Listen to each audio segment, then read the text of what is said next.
ನಮಸ್ಕಾರ. ಚಿನ್ನದ ದರದಲ್ಲಿ ಇಂದು ಏರಿಕೆ ಕಂಡು ಬಂದಿದೆ.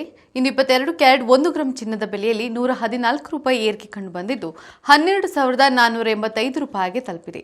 ಹಾಗೆ 24 ಕ್ಯಾರೆಟ್ನ 1 ಗ್ರಾಂ ಚಿನ್ನದ ದರದಲ್ಲಿ 105 ರೂಪಾಯಿ ಏರಿಕೆಯಾಗಿ 13,620 ರೂಪಾಯಿಗೆ ತಲುಪಿದೆ.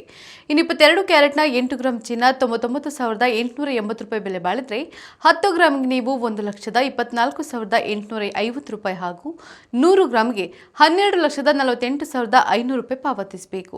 ಇನ್ನು 24 ಕ್ಯಾರೆಟ್ನ 8 ಗ್ರಾಂ ಚಿನ್ನಕ್ಕೆ 1,08,960 ರೂಪಾಯಿ ಬೆಲೆ ಬಾಳಿದ್ರೆ 10 ಗ್ರಾಂಗೆ ನೀವು 1,36,200 ರೂಪಾಯಿ ಹಾಗೂ 100 ಗ್ರಾಂಗೆ 13,62,000 ರೂಪಾಯಿ ಪಾವತಿಸಬೇಕು. ಇನ್ನು ಬೆಂಗಳೂರಿನಲ್ಲಿ ಬೆಳ್ಳಿ ದರದಲ್ಲಿಯೂ ಏರಿಕೆ ಕಂಡು ಬಂದಿದೆ. 1 ಗ್ರಾಂಗೆ 242 ರೂಪಾಯಿ ಇದ್ರೆ 8 ಗ್ರಾಂಗೆ 1,963 ರೂಪಾಯಿ, 10 ಗ್ರಾಂಗೆ 2,420 ರೂಪಾಯಿ ಮತ್ತು 1 ಕೆಜಿಗೆ 2,42,000 ರೂಪಾಯಿ ಪಾವತಿಸಬೇಕು. ನಿತ್ಯದ ಬಂಗಾರ ಮತ್ತು ಬೆಳ್ಳಿ ದರ ಗಮನಿಸಲು Vishwavani TV special YouTube channel subscribe ಮಾಡಿ.